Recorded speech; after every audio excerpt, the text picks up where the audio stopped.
Well, these two people both lived in Durham their entire adult lives, and they had been facing off multiple times at city council meetings, at picket lines. They hated each other. It was the 70s, and C.P. Ellis was the Grand Cyclops of the KKK, of the local KKK in Durham. And Ann Atwater was a militant black activist. She was screaming at the bullhorn and had gathered all of her people at the boycotts to integrate the counters in the restaurants in the old Durham. He carried machine guns, and he had his Klansmen walk around threatening people. Well, a little more to the story. CP's father was a cotton mill worker who died when he was 48 of brown lung from the cotton dust, before anyone knew that was something. Ellis had to quit school when he was in 8th grade. He got married fairly young, and his one of his 4 children was blind and couldn't speak. Well, he tried to make a living at a gas station attendant, and he said, something's wrong with this country after a while, he said, because I've worked my butt off, but I could never make things work. And he said he got more and more bitter and was looking for someone to blame. So it was easy when the KKK started hanging around the gas station for him to be recruited. And it didn't take long for him to move up the ladder. Of course, he started off as chaplain of the KKK, a job I didn't look into. But then he ended up as the president, the Grand Cyclops, right? Or Exalted Cyclops. And he was known in that area for bringing the KKK out of the shadows and into the city halls. Like, if we believe this stuff, why do we need to be embarrassed about it? We need to be out in public spewing our beliefs. Anne was one of 9 children from a sharecropping family. And she moved to Durham after she got married at the age of 14. Eventually, she was in an abusive relationship and had to become a domestic laborer to raise her children. She lived in a segregated community in Durham. It's called Haiti. And she learned power and how to get access to power when she successfully confronted her slumlord. And she soon became a community organizer in some organizations around. She was recruited because she was so good at communicating and gathering her community. So Anne and CP spent these early days rallying their people against one another. And their hatred was real and vocal. So going back to Acts 10 for a minute. There's lots of reasons for Peter not to trust Cornelius, right? I mean, and I think that's obvious on the surface, but I think we should look a little closer. Because Cornelius is a pretty complex character. He's a Gentile, and he's known as being an admirer of the Jewish God. He's a head of 100 soldiers, and he leads his household in prayers. He has slaves, and he gives alms to the poor. It's just hard to fit him in the box the way that we tend to do. And we think of Peter as this radical follower of Jesus, right? He loves everybody. But he's still Jewish. He still goes to the temple to worship. He still practices Jewish prayers daily. He still obeys dietary laws. He's never eaten food he's not supposed to eat. Now, Peter may not have hated Cornelius like Anne and CP hated each other, but Cornelius' people were his occupiers, right? And Peter was from the occupied. There was no love lost. There's no hanging out in Gentile homes for sure, and definitely they're not going to sit down at the same table and eat. It was segregation, Jewish and Gentile. And that's why this passage is so interesting for us and so important, because if it hadn't happened, where would we be if you think about it? Now, we all know Acts 2, the Pentecost story so well, but often we give it more weight because at this point, at the beginning of Acts, this hasn't happened yet. The gospel is still only for the Jewish diaspora, those in the Jewish community that are spread throughout the Roman Empire. There's still no universal welcome. As our own Dr. Bradley Chance in his lovely commentary says, Acts 10 is where we get the Gentile Pentecost. Pentecost for the rest of us. Now, if we zoom in a little bit, it tells us something else important between Cornelius and Peter. Both of them receive a vision from God. Peter's not exclusive, right? Both of them only get a part of the message, a piece of the puzzle. Both of them have to be willing to trust and to act, to humble themselves, to take significant risks to encounter the other. The book we're reading together, the theologian named Jennings says, the cultural codes, the social rules, the theologies that normally apply between Peter and Cornelius are being totally suspended. No one knows what's going to happen next. They both have to cross borders. In fact, we might think that God has to cross God's own boundaries to make this happen. Peter's never eaten anything unclean, and apparently he's never eaten with a Gentile.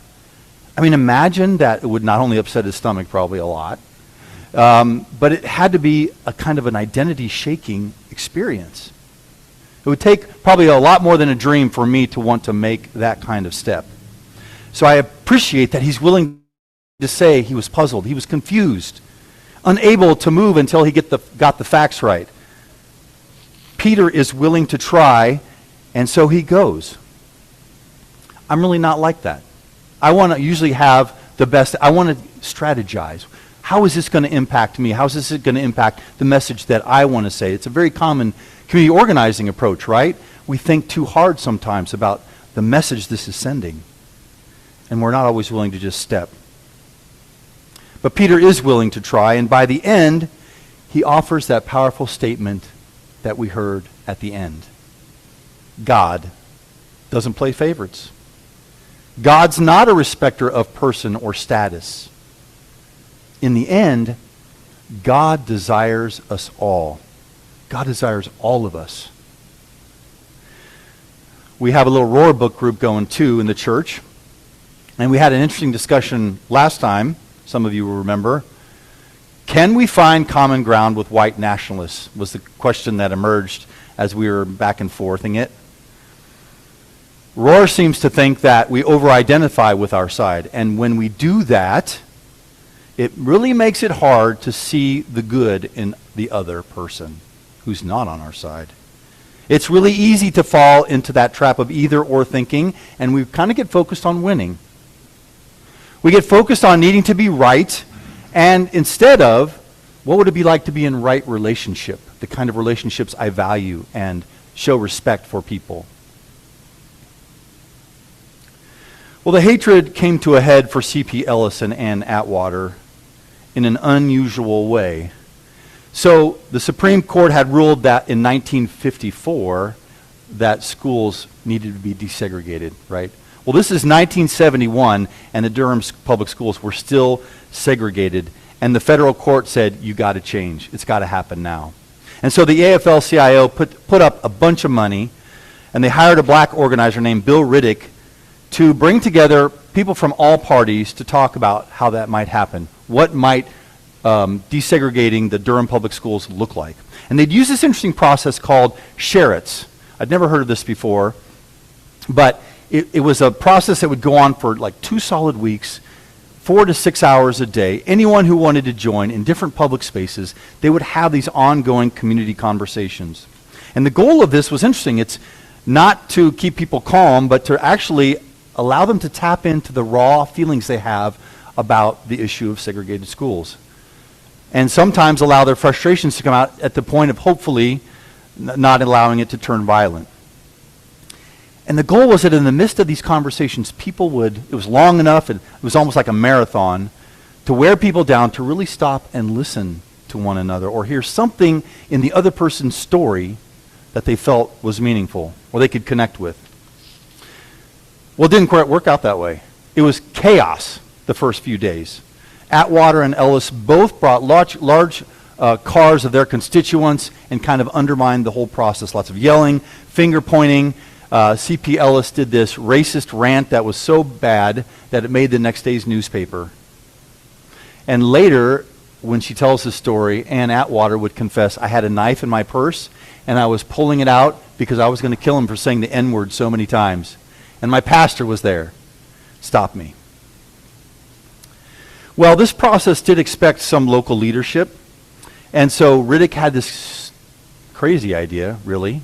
What if he made CP and Ann the co-moderators of the steering committee to run this thing for the rest of the days? Well, he invited them both to do it. Initially, they said, no, that's the stupidest idea. No, there's no way I'm going to go and he invited them to a restaurant. And they said, no, we're not going to do this. Everyone around them was saying, do not do that. That will be against all that we believe if you do that. Atwater was thinking it over one night, and she said, but the problem is here that if I don't go, the newspaper the next day will read, blacks are scared of whites, and there's no way that I want anyone to think that I was scared of whites. And CP got into the restaurant, and then he got so upset, he wouldn't sit down at the table, and he's pacing around, and he's angry, and everybody's watching in the restaurant, like, what's going on here? And then he went outside, and he calmed down a little bit, and he said, I felt like I had no choice.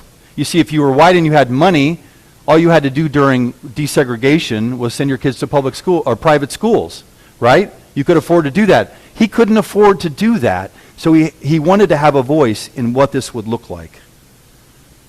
So here they are, the grand cyclops of the KKK and a black militant activist in public at a restaurant. Didn't go well again. Well, the whole story deserves a read if you haven't heard of it before. I invite you to read this book called The Best of Enemies. I think there's been a movie recently, but there are a couple notable things. A councilman called CP at night over a series of nights, tried to get him riled up, said, hey, let's subvert this sheriff's meeting. Let's get it screwed up. Well, then the next day, CP's walking in Old Town Durham, and he sees this councilman coming toward him. He's like, oh, great. And he goes up, and he's about ready to shake his hand. The councilman looks up, and he walks across the street because he doesn't want to be seen with the leader of the KKK in public. He was glad to call him in the evening, but he didn't want to be associated with him in public, and that really got CP thinking. Something else, on more than one occasion, blacks thanked Ellis in the meeting during these sessions. Ellis would say something, and some blacks would say, thank you for for your opinion. And he got some surprising agreement that he never expected. One night, as the leaders, Ann said, well, I'm going to invite the black gospel choir to the next meeting. And Ellis was like, no way, I don't want them here.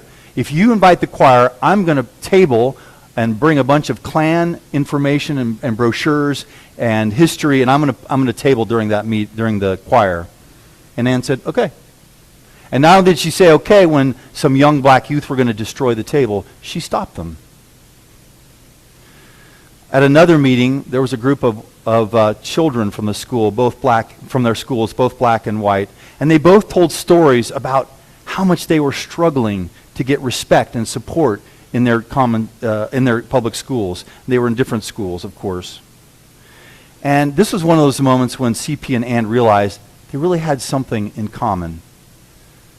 It was their children, right? Neither school was working for them because they were poor and wasn't giving them the support they needed. So by the end of the 2 weeks, both had begun to change. Both had things they realized they had to give up. Amazingly, CP actually ended up leaving the Klan. It cost him a lot. Friends, his community, he got death threats. It took some years to navigate all the internal turmoil that he experienced as a person, if you can imagine. He even spent some time in a psychiatric ward. Anne also changed. She decided to risk trusting CP and to learn more about the source of his hatred. She had to see he did have the capacity to love and to care and to be in a relationship with others. Everyone must change so everyone can benefit. Well, if you don't know this, Duke campus is divided. It's got an East campus and a West campus. The West campus. Sarah P. Duke's Duke Botanical Gardens. Beautiful, lush, amazing place to go and relax. The Nasher Museum of Modern Art. Fairly new. All the libraries. The K, of course, where the Blue Devils play. No go Blue Devils? Come on, what's going on? I must be in KU country or something. The Duke Lemur Center, right? Where the most threatened mammal apparently is studied and reserved there. And of course, in the very center of the West Campus is this beautiful tower of the Duke Chapel, neo-Gothic with its bells and statues of its saints that until George Floyd used to include Robert E. Lee. And the Divinity School sits right in the heart of the West Campus.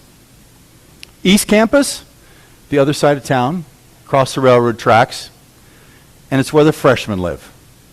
Period. That's what the East Campus is. Well, it's there at the East Campus that I first heard the story of CP and Ann. There was this little small gathering in McClendon Hall. It's a dormitory about race and reconciliation. The book had come out about that time. And there's like 20 chairs, and I get there's a few other people, maybe 10. And in walks this white man with gray hair and big, thick black glasses. He's got his cane hanging over his arm, and he's pushing in a wheelchair a large black woman. And here they are 20 years later telling their story. And telling it as friends, like people who had been through a lot. And there's a lot to their story that continued to evolve over time. And at the end of them telling their story, Anne says, "We didn't become friends because we wanted to. What happened really was we saw we had something in common. And CP showed me that people can learn to love." Anne said, "I was hating him, because of his color. And not really knowing what was inside of him was a human being as well." CP agreed. He said, we entered as enemies and we came out as friends. It's such an extreme story, I know. It doesn't feel close to us in some ways. But we can do both. We can hate the system and find the human, right? And not all common ground is compromise. It's not neutrality to look for common ground. And common ground doesn't have to erase our differences.